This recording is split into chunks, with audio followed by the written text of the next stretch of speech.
Hello, everybody, and welcome to another week of Turning Towards Life, which is a Thirdspace podcast with Lizzie and Justin, and you are so welcome to be here. This is our 300 and... Oh, I've so lost track, Lizzie, of how many this is, and it's very, very wonderful to be back. For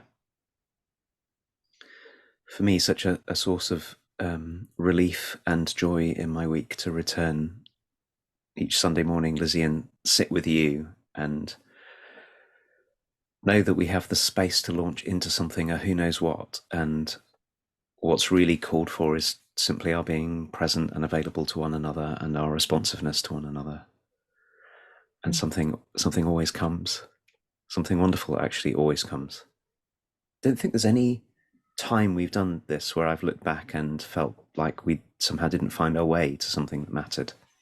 So it's very precious to do. Welcome, hello to everybody who's with us in all the different forms and all the different places and all the different times that you're with us. You are so welcome to be with us again. And thank you for bringing a source, a wellspring for our conversation, Lizzie, by the wonderful Rainer Maria Rilke. And you often say to me, when we alternate bringing sources and I bring something and you say it's sort of discombobulating for you, you're not quite sure what's going to come from it. That's pretty much always how I feel about Rilke, which I love. So thanks. Yeah, thank you, Justin. And funnily enough, as we sit here, I'm like, oh, have we already done this one? Because I don't check, and it feels very familiar to me, and yet it's brand new, obviously, every time as well. But I think I have a Rilke book that gets flipped open many, many times, and maybe I've read this before I found it this time, if you know what I mean. So, as always, Justin, we're going to read and see where this takes us. And I just want to say I had another thing this week, Justin, where someone said to me, oh, I've been listening to Turning Towards Life, a friend, and he said, I've got a very tricky relationship at work with someone. And every time it gets tricky, I listen to Turning Towards Life, and it really helps me then go back into the relationship with some other kind of ground to stand on. And I'm really grateful, which is the first comment of that kind that I've received. It's like it's some kind of, I don't know, reconnection to something that's helpful in a difficult relationship or whatever. So I'm really grateful for all those comments that we receive and the kind of ways that Turning Towards Life is helpful. It's very sweet to hear that. Can I say something on that, Lizzie, just before we go on? We just did, as you'll know, we just did our 2-day Foundations of Integral Coaching program on Thursday and Friday of last week, and I remembered as we began that it's a year since I'd last done it. So I had to find my way into it. And the conversation that we got into, which is pertinent to this, or at least the conversation inside me that was happening as we talked about what coaching might be, was really to do with, there's so much in the world which draws us into problem solving, and that we know that problem solving is very important and there are lots of problems to solve, but then the question is, what do you do with all the things that can't be solved in the way that we solve technical problems? So it really seemed to me that one of the big commitments we can get into is helping one another find in ourselves and in the in-between of us what I'm going to call, in a very crude way, the best of ourselves. I mean crude because it's a subtle thing to talk about, so I'm being simplistic about it. But when we can find our way back to our own goodness, when we can find our way back to our own capacity and our own heartfeltness and our own love and our own wish, which I think is a very, very human wish, that things would be better for one another. I actually don't think that I think that we have to do quite a lot of work to wish that things would be terrible for one another and to want to hurt one another. Can we find our way back to that? And I think that's what this, so lovely hearing your friend, because I think that's such a big intention of this conversation that we're in is not just that we get to talk about fabulous sources and see what comes, but that somehow we get to express a way and maybe even be a support for a way that we can each get in contact with our own deep goodness and then have that come into the world less interrupted. So it doesn't surprise me that it gladdens me deeply to know that it might be helpful in the midst of a difficulty, that coming and listening might somehow provide some, maybe not the practical support about what to do, but somehow the call to who to be, or the reminder of who it might be possible to be in something. I think also, Justin, it's the reminder of how we might be able to see people. I think that's something that comes through really strongly as I listen to what people say about us, that it's a way of coming into that space that you're talking about, of being in ourselves. But part of that is, oh, I'm seeing other people in a different way. And I think we talk a lot about how to see other people's goodness and how to relate to other people's worlds when it's not straightforward, and how to be like a goodness seeking something rather than a critical seeker or something. And I think that's really beautiful, that that's what we're up to. And I know how hard it can be, and it's just really important to be able to do that in the world. Thank you to your friend for teaching us. Absolutely. So this is called Let This Darkness Be a Bell Tower by Rainer Maria Rilke. And it goes like this. Quiet friend who has come so far, feel how your breathing makes more space around you. Let this darkness be a bell tower, and you the bell. As you ring, what batters you becomes your strength. Move back and forth into the change. What is it like, such intensity of pain? If the drink is bitter, turn yourself to wine. If this uncontainable night, in this uncontainable night, be the mystery at the crossroads of your senses, the meaning discovered there. In this uncontainable night, be the mystery at the crossroad of your senses, the meaning discovered there. And if the world has ceased to hear you, say to the silent earth, I flow. To the rushing water, speak, I am.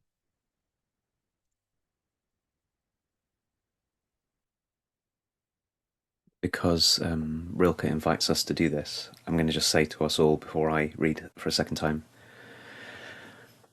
maybe just let your breathing make some more space around you for a moment.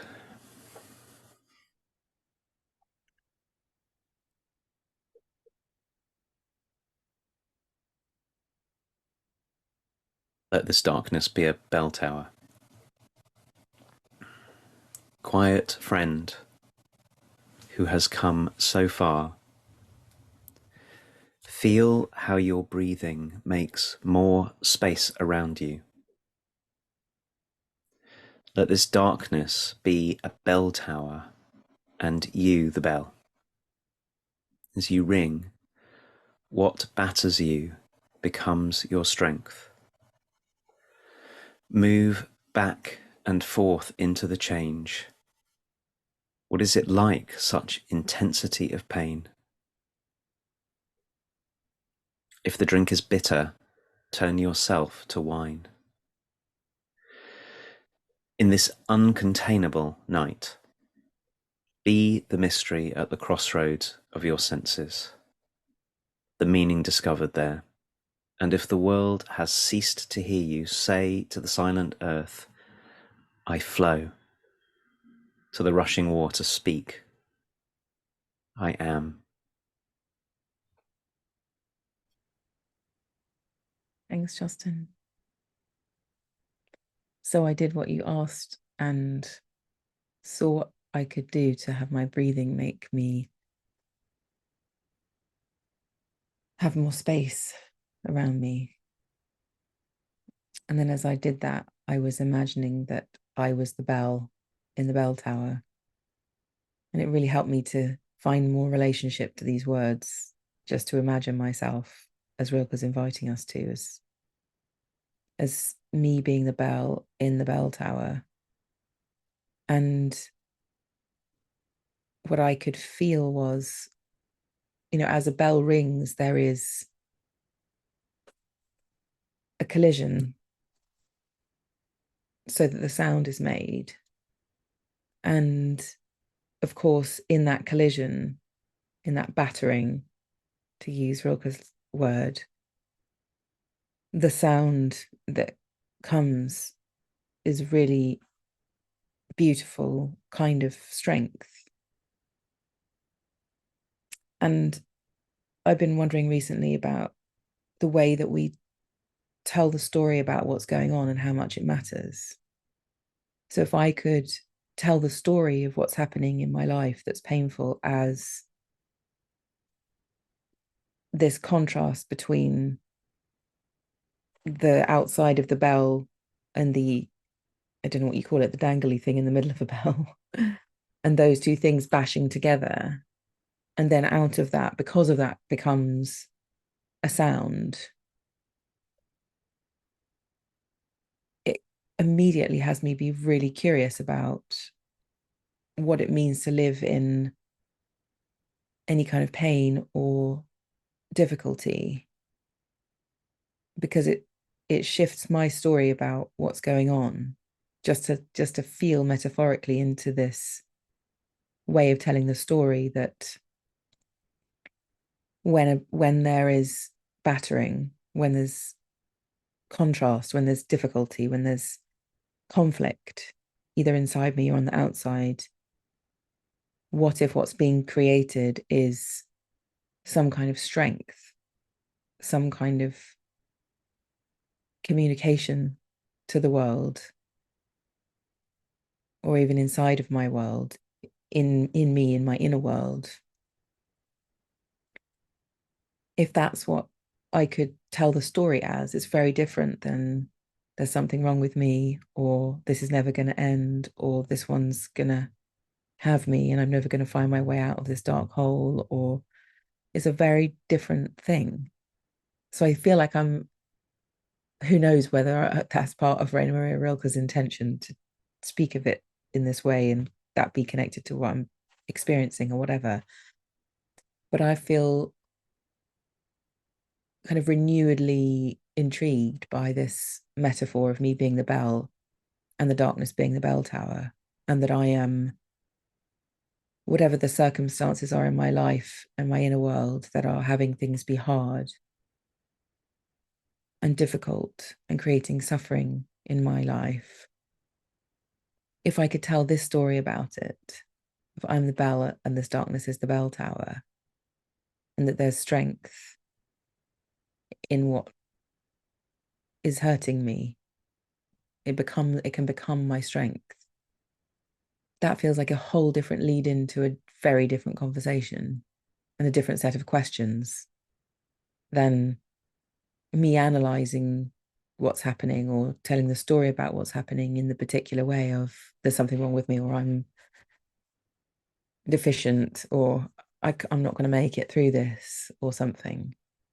And then I feel like a kind of hope comes of, oh, well, if it's not just that dead end of something wrong with me, but there's something here that's an opening that's I can be curious about, that I can see what's coming from this. It shifts my whole relationship already to the difficulties.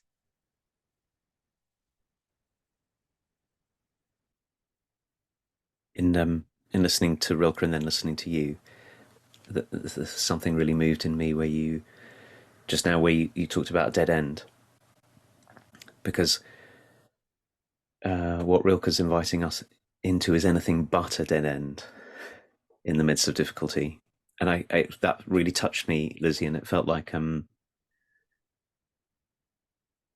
awakening, your words felt like the awakening or the reminder of a great kind of freedom and possibility, particularly for someone like me, whom, in one way that can be very life-giving. I really appreciate quiet and solitude and aloneness. They're all very important to me, but the flip side of it is that when I've been in the darkest darkness and the biggest difficulty, it's very, very tempting, very familiar for me to easily respond to that only by withdrawing and getting very still and very small and very quiet and very, very inward. And there are some gifts in that for sure.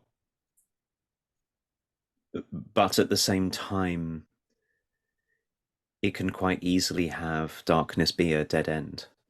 Like I've entered into this, and now that this is because there's no movement in it. That's the way, the familiar way for me to go is into non-movement. So even just feeling that darkness is a passageway or something. I was thinking about what's the opposite of what is something if it's not a dead end, it's a way through. It's very liberated, very touching, hope filled. And then, of course, that is everything in Rilke's imagery for this first part of the poem is that I've been thinking about those mountain towns where there's a tall building in the middle with a bell tower is a tall thing, and it comes up and out of the surround, and you can see it from a long way away, and you can hear it from a long way away. That for our darkness, the darkness that we find ourselves in, to be a bell tower means that already it has the possibility of being something communicative. It can reach out into the world. It can touch others, not just me. So that goes against I'm going to withdraw away into it. It might be for everyone in some way. And to ring what batters you becomes your strength. Was really appreciating how for a bell, when a bell is ringing, what batters you is what makes you ring. There is no bell without the battering. It's sort of inherent to being a bell. You can't be it unless this. So maybe starting to see or starting to feel how the ways in which we feel battered by difficulty, sometimes the difficulty of simply the complexity of the world, or maybe the difficulties we feel within us, might as much as anything else be a way in which we get to ring out in a way that can be of benefit to ourselves and other people if we'll let ourselves. And I was reading something this week about, and I can't remember, I'd love to find it actually, because it might be a Turning Towards Life source, if I can remember where it came from, about how uttering and making noise, making sound that communicates is such an inherent part of being human. And that's, to me, what Rilke's inviting us into, is to let ourselves resonate with this difficulty in a way that not only changes us, but sort of somehow makes ourselves available to other people. Last thing to say for now. For me, it's a wonderful imagery to allow the possibility that when we're being wrung by the difficulty, the darkness and the difficulty that we're in, as actually we inevitably are. Maybe he's also just talking about something that's inevitably happening, that we're resonating with it in some way. We could allow ourselves to move back and forth. That's how this happens, like a bell never. You could have picked lots of metaphors, right? But a bell, in a way, stays right where it is, but it moves itself in and out and in and out. And that's how it happens. And I can feel how so often our stories are that somehow we have to push through. If it's not a dead end, what I'm going to have to do is somehow go in one direction. It's actually a great relief to go, this isn't a dead end. I'm going to change. Everything's going to change. And the way into it is to let myself move forward and back and forward and back. It somehow releases the sense that what I have to do is anything other than let myself be moved around by the thing that's happening, and have to fight it. So the sort of shutting myself down isn't helpful, but also the somehow I'm going to charge through this. I'm going to power through this. Also, doesn't help. That's not where resonance comes from. A bell would just fly out of the bell tower, and crash to the ground if it did that. So lovely, Justin, hearing that, because, well, firstly, what came to me is the bell tower is in a landscape and is for whoever can hear it and see it. There's a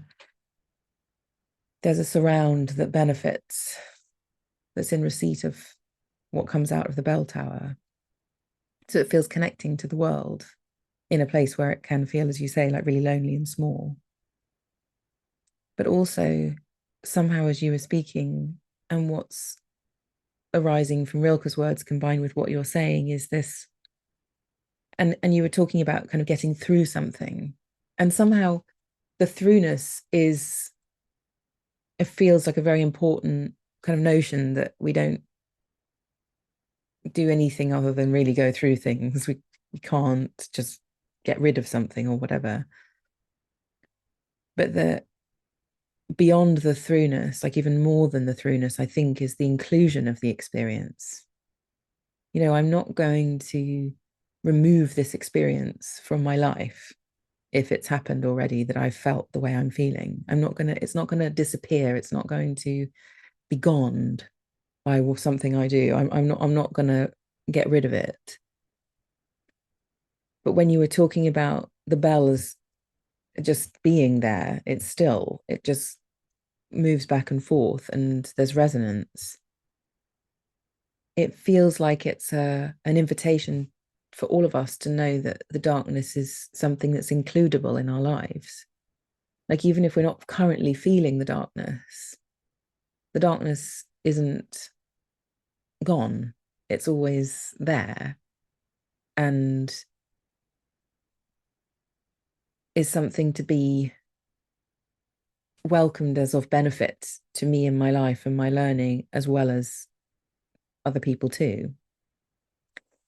And I think we know, Justin, you and I, that without being aware of having experienced our own darkness, it's really, really difficult to be with someone else's darkness. So already I can feel the gift of the darkness in the context of what it does for human connection. So there's a line in here that says, "What's it like, such intensity of pain?" And that's one person asking another person, "What's it like?" Which is very different to either pretending it's not here or pushing it away or turning our backs or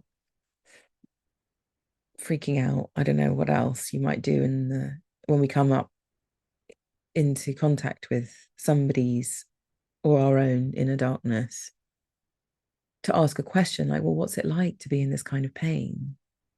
Is a very unusual question in our culture. And the fact that it is a question in this poem as well, I think is an invitation to all of us to be able to ask that question. Firstly, of myself, like for me to say to myself, well, if I close my eyes and just ask myself, what's it like to be here in this kind of pain? It's already a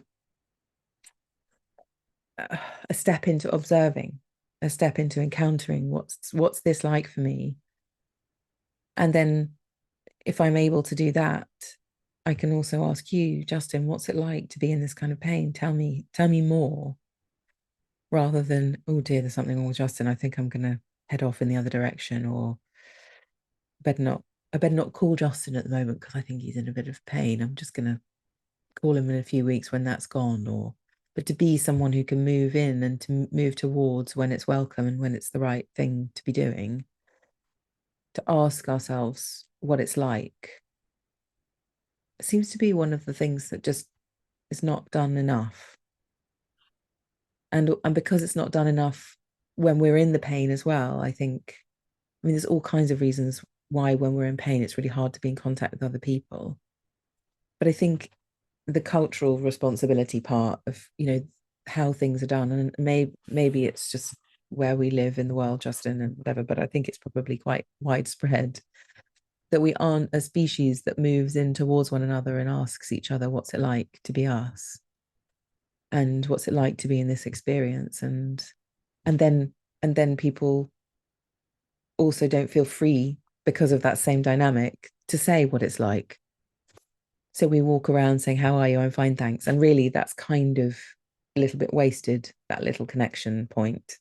Because I mean, it's lovely to say, "Hello, how are you? I'm fine, thanks." But it also misses out an opportunity for for contact and for us being normal to really know how people are, to really know. And this weekend there's somebody who I know is in some difficulty, and I'm in a dance in myself as to, oh gosh, well, I know it's happening. Is it going to be welcome if I really ask, how are you? Should I do that? Should I just not? And I can feel the cultural norms of directing me to not ask and just to keep myself to myself, because it will be too exposing, or it will be too difficult for someone to really say how they are, and I don't want them to feel uncomfortable. And but I can feel why, how that's so kind of culturally constructed. Because really, what's the problem of two humans coming together and one of them saying, "Please tell me how you are. I'm here for you. I'm able to listen. Whatever's happening, I'm willing to hear it. And you don't know me that well because we haven't spent a lot of time together, but your humanness and my humanness are probably quite the same. And would it help to say something about how you really are rather than this socially constructed thing that we're all in?" I'm so glad we're in this territory. I was yesterday. I went to a sculpture exhibition by Anthony Gormley, who is one of the sculptors whose work I think is amazing in London. It was wonderful. And there was a film about him talking about his work, and the first thing he said in the film was, "We make the world, and then the world makes us. The world we made makes us." And then he talked about all of that, and then how art can show us something about that. And so I'm really thinking about that as you're talking, Lizzie, that somehow, so it may be particular to particular places and particular times. I also think it's probably in many ways worldwide these days because of the way that certain kinds of culture have spread across the world and become very dominant in lots and lots of places. The idea that it matters and is amenable to our conversation, the "what is it like to be you" conversation, has been pushed way, way out of view. And we've got much more interested in things like, how much do you have? And what do you do? Mm. And where are you in the pecking order?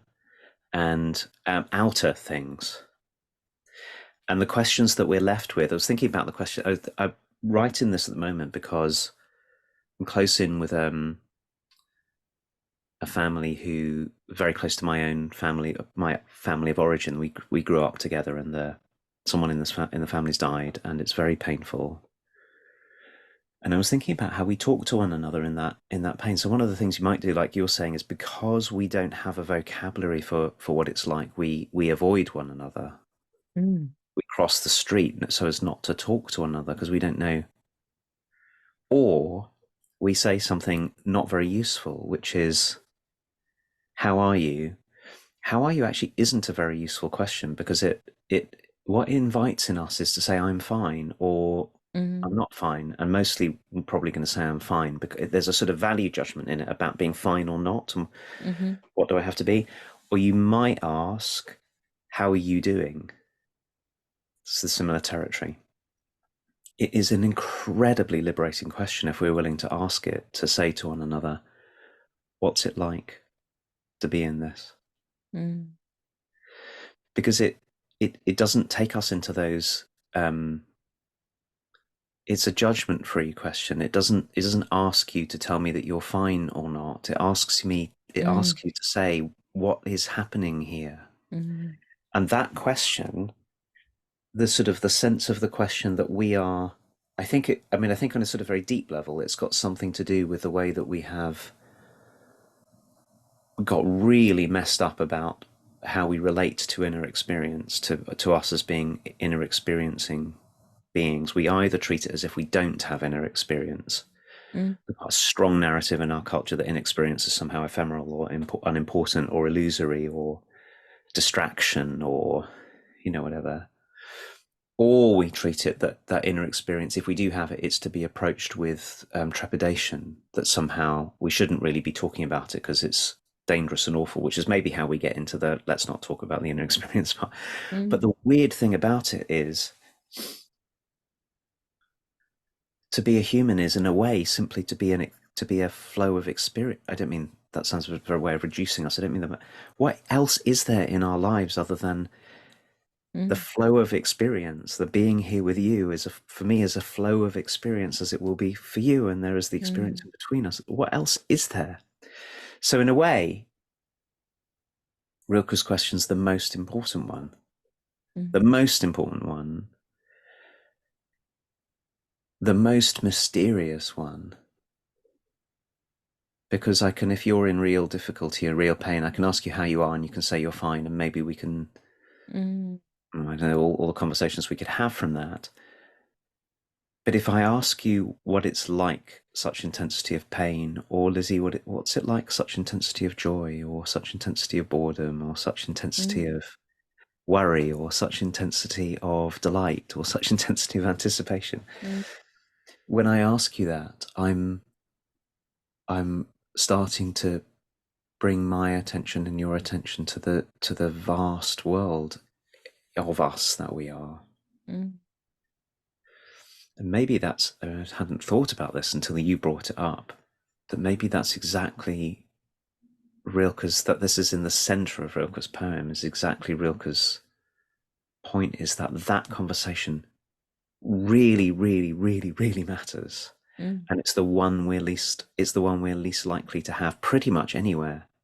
There's a little coda to what I'm saying. I'm thinking about the work I do in the world of organizations, how rare it is for a group of people who work together to sit down and go, what's it like? Mm. Such, we're up to something. What's it like for us to do this? It's unusual, but Mm. it's incredibly humanizing, Mm. and it's incredibly generous to start to say what something is like for us. Mm. I was just thinking of the question, what's it like